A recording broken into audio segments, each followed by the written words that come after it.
주의 말씀은 내 발의 등이요 내 길의 빛이니이다. 네. 오늘 이사야서 강의 43번째 시간입니다. 오늘은 이사야서 28장 14절부터 22절까지 한 구절 한 구절 살펴보면서 은혜를 받도록 하겠습니다. 네. 먼저 14, 15절. 이러므로 예루살렘에서 이 백성을 다스리는 너희 오만한 자여, 여호와의 말씀을 들을지어다. 너희가 말하기를 우리는 사망과 언약하였고 수월과 맹약하였은즉 넘치는 재앙이 밀려올지라도 우리에게 미치지 못하리니 우리는 거짓을 우리의 피난처로 삼았고 허위 아래 우리를 숨겼음이라 하는도다. 아멘. 우리가 지난 시간에 28장 13절까지 본 것은 이제 예루살렘 지도자들 중에서도 종교 지도자들의 타락상을 이사야 선지자가 지적한 내용이 나왔었어요. 근데 이번에는 이제 정치 지도자들의 죄악을 이사야 선지자가 지적을 하는 거예요. 그래서 이사야 선지자가 이 백성들에게 여호와의 말씀을 계속 전했지만 이들은 오만한 자였기 때문에 여호와의 말씀을 잘 듣지를 않았다는 거예요. 그러니까 무시하고 비아냥거렸다는 것이죠. 그래서 이들은 이렇게 얘기하는 거예요. 우리에게 너희가 말하기를 우리는 지도자들, 그 정치 지도자들이 지금 하는 말을 이사야 선지자가 하는 거예요. 사망과 언약하였고 스월과 맹약하였은즉. 그러니까 참 웃기는 얘기죠. 사망이랑 맹약을 맺고 스월과 맹약을 맺었기 때문에 넘치는 재앙이 밀려올지라도 우리에게 미치지 못한다는 거예요. 우리는 이미 사망과 스월과 언약을 맺어서 우리에게는 사망과 스월이 죽음이 그런 재앙이 우리에게 올 수가 없어. 웃기는 얘기죠. 아이러니죠. 그죠? 누가 사망하고 스월하고 언약을 맺겠습니까?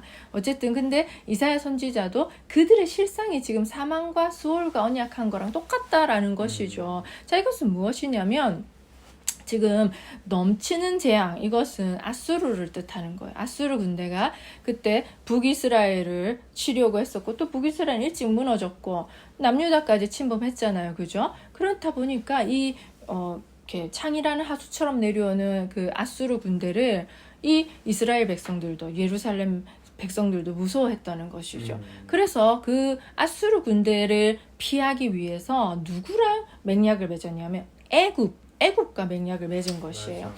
그러다 보니까 이제 우리는 애굽과 맹약을 맺었어. 우리는 그러기 때문에 아수르가 우리 결코 침범 못해. 라고 호언장담을 하는 것이죠. 그렇지만 그리고 또 그들은 이렇게 말하는 거예요. 우리는 거짓을 우리의 피난처로 삼았고 허위 아래에 우리를 숨겼음이라 하는도다.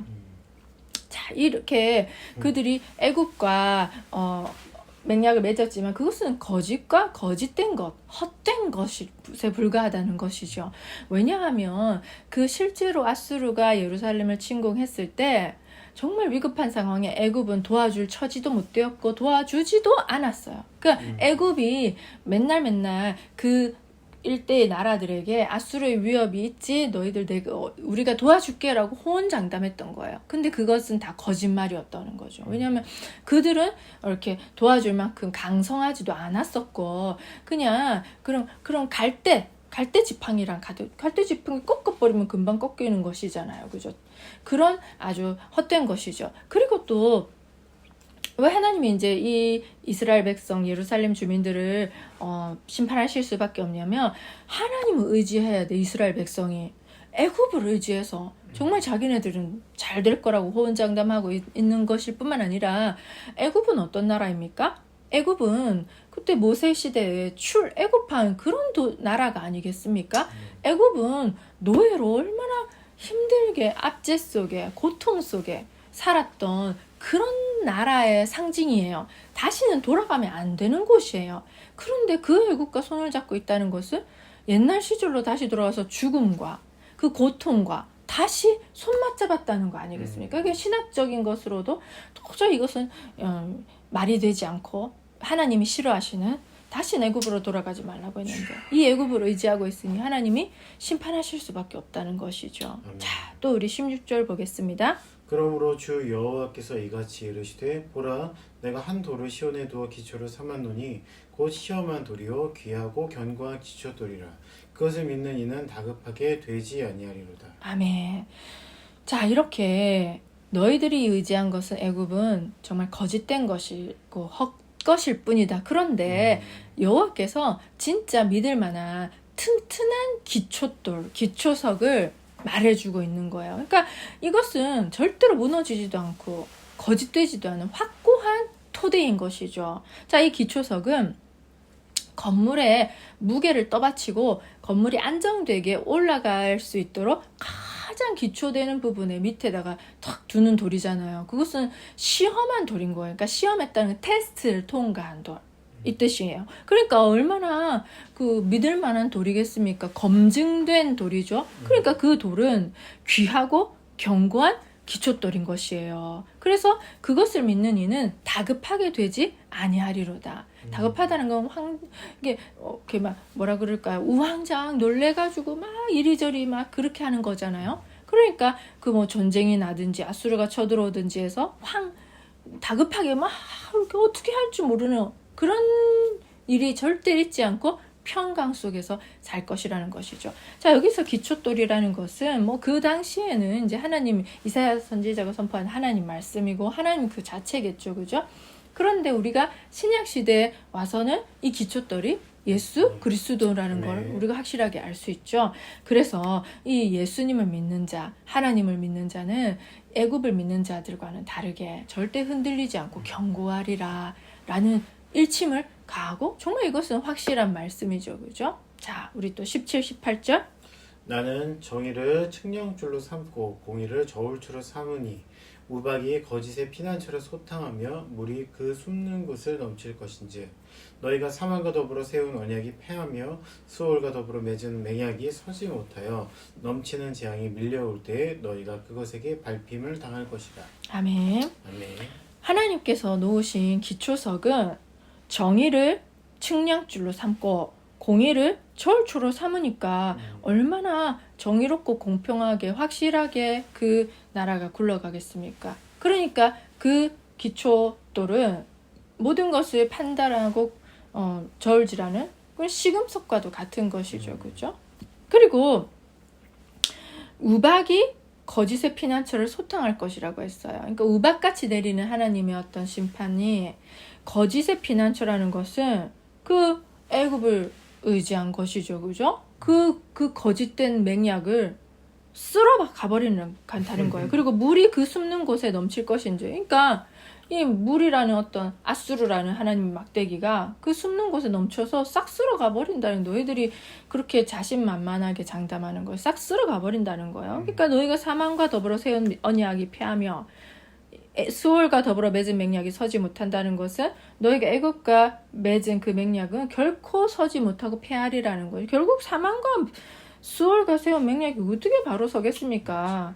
자, 그래서 넘치는 재앙이 밀려올 때, 이것은 아수르 군대죠. 아수르 군대가 쫙 밀려올 때 너희들은 그것에 밟힘을 당할 것이, 잡아먹힐 것이다 라는 것이에요. 자, 19, 20절. 그것이 지나갈 때마다 너희를 잡을 것이니 아침마다 지나가며 주야로 지나가리니 소식을 깨닫는 것이 오직 두려움이라. 침상이 짧아서 능히 몸을 펴지 못하며 이불이 좁아서 능히 몸을 싸지 못한 같으리라 하셨느니라. 아멘. 자, 그것이 지나갈 때마다, 아수르 군대예요. 아수르 군대가 지나갈 때마다 너희를 잡을 것이니 아침마다 지나가고 또 주야로 지나가고 시시때때로 시도 때도 없이 아주 밀고 들어오는데 그 소식을 깨달을 때마다 아니 공포스러워 죽는 거예요. 그 이스라엘 백성들이. 아수르가 진짜로 실제로 그랬었으니까. 그런데 이제 이사야는 이 아수르 군대의 침공에 의해서 두려움에 떨고 있는 이스라엘 백성들에게 아주 그때 당시에 유명했던 속담을 인용해서 설명해주고 있어요. 자, 뭐냐면 이 구절이 이런 구절이에요. 침상은 있지만 짧아서 다리를 제대로 펼 수가 없고 이불도 있지만 좁아서 몸을 제대로 감쌀 수가 없도다. 무슨 뜻이냐면 침상과 이불은 준비는 되긴 됐어. 근데 침상은 뭔가 짧아. 그래서 못 누워. 이불이 있긴 있어. 너무 작아. 몸을 다 못 감싸서 추워 오들오들 떨어. 그래서 결국에는 이 모든 것이 있긴 있는데 쓸모가 없게 되는 그런 뜻이거든요. 그게 이제 이스라엘 지금 그 당시에 유행했던 속담이에요. 그러니까 무슨 말이겠습니까? 너희가 애굽이라는 해결책을 생각해냈지, 아주 기막힌 해결책이라고 생각했겠지. 그러나 그것은 짧은 침상이요 작은 이불과 같다. 그러니까 아무런 해결책이 못 되고 오히려 쓸모없는 것이 되어버릴 것이다 라는 것을 말해주고 있는 것입니다. 아멘. 자, 21절.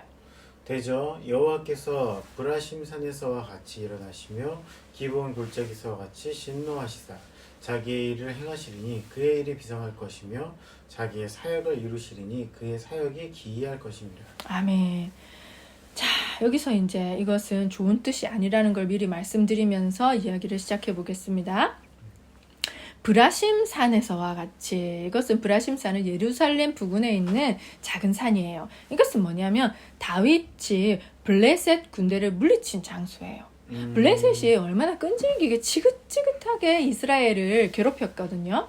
그런데 다윗 시대에 이 블레셋의 다윗이 하나님의 도우심으로 확실하게 이렇게 쳐버리니까 그 뒤부터는 블레셋이 이렇게 다윗이 있었을 때는 꼼짝을 못해서 평정이 된 거죠. 근데 이것은 뭐냐면 하나님께서 다윗을 도와서 승리하게 하신 하나님의 전쟁이에요. 하나님께서 전쟁하셨으므로 그 백성을 승리케 하셨다는 그런 증거가 되는 것이죠. 그 다음에 기브온 골짜기라는 것은 기브온 골짜기는 예루살렘에서 북서쪽으로 10km 떨어진 지점에 있는데 그게 중요한 게 아니라 이제 가나안 정복 당시 여호수아 그때 아시죠, 그죠?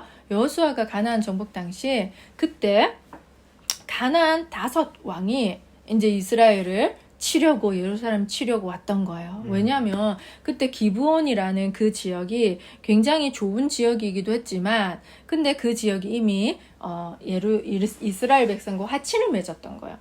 그러니까 그 5 가나안 왕들이 이것이 감히 기브온이 화친을 맺어? 안 되겠다. 우리 힘을 합쳐서 우리 이스라엘과 기브온을 치러 가자 해서 가나안 5 아말렉 족속 그 가나안 5 왕들이 힘을 합쳐서 이제 이스라엘을 치러 간 거예요. 그러니까 기브온도 같이 쳐버리고. 그런데 이제 그때 당시 여호수아가 기도를 해서 하나님께서 그들을 도와주셔서 그 5 왕들의 그 군대를 이기게 하셨고 또 여호수아가 해야 멈춰라 이렇게 했을 때 왜 해가 중천에 오래도록 멈춰 있어서 그게 역사서에 기록될 정도로 그렇게 됐고 달도 멈췄다는 그런 아주 놀라운 하나님께서 일하셨던 증거가 되죠. 근데 이 2가지 일 다 무슨 뜻이냐면 하나님께서 당신의 백성을 위해서 친히 하나님께서 싸워주시. 근데 이제 기브온 그 산에서 골짜기에서 그 이스라엘 군대에 맞아서 죽은 그 가나안 5 왕들의 그 군인들이 이스라엘 군대에서 맞아 죽은 것보다 그 하나님께서 내리신 우박에 맞아 죽은 수가 더 많았다고 할 정도로 하나님의 전쟁이었던 거죠. 근데 참 기이하고 비상한 일은 뭐냐면 하나님께서 자기의 일을 행하실 텐데 이제는 그런 당신의 백성을 치는 대적들을 향해서 행하는 게 아니라 죄악을 일삼는 당신의 백성들을 향해 그 기이한 일을 행하신다는 것이 얼마나 씁쓸합니까? 그러니까 지금까지는 지금 이제 브라심산 기브온 골짜기의 일은 하나님께서 대적을 치신 그 일인데 참으로 기이하고 그러니까 아이러니하다는 말이 여기 딱 맞을 거예요. 아이러니하게도 이제는 그 손을 돌이키셔서 죄악을 일삼는 자기 백성을 그렇게 치시겠다는 거예요. 아유, 그 얼마나 안타까운 일입니까? 자, 그 이야기를 지금 하고 있는 것이죠. 그래서 이제 이사야 선지자가 딱 말하는 거예요. 22절. 그러므로 너희는 오만한 자가 되지 말라. 너희 결박이 단단해질까 하노라. 대저 온 땅을 멸망시키기로 작정하신 것을 내가 만군의 주 여호와께로부터 들었느니라. 아멘.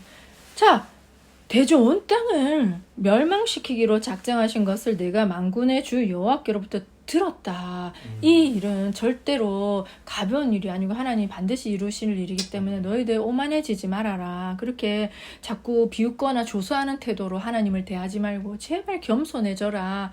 너희의 결박이 단단해질까 내가 염려된다. 결박이 단단해진다는 거는 그 심판이 더 옥죄고 있는 거 확실해진다는 거 아니겠어요? 그죠? 아니면 아수르나 대적들에 의해서 너희들의 포로로 결박돼서 잡혀갈지도 모르는 이 상황 속에서 제발 오만해지지 말아라. 그러니까 교만해지지 말고 겸손히 이제 하나님 앞에 무릎 꿇으라는 그러한 간곡한 이사야 선지자의 말씀이죠.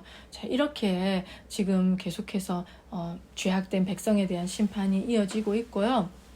다음 시간에는 우리가 예전에 제가 한번 설교로도 했었는데 농부가 농작물을 가꾸는 지혜를 통해서 하나님이 자기 백성을 다루시는 그 지혜를 한번 살펴보고자 합니다. 오늘 이렇게 또 우리 이사야서 공부 승리했습니다. 아멘. 이렇게 말씀을 우리가 계속해서 공부할 때마다 시냇가에 심은 나무가 철을 따라 열매를 맺으며 그 잎사귀가 마르지 아니함 같은 형통의 복이 저와 여러분의 삶에 풍성하기를 축원합니다. 네. 우리 다음 이사야 시간에 뵙겠습니다. 안녕.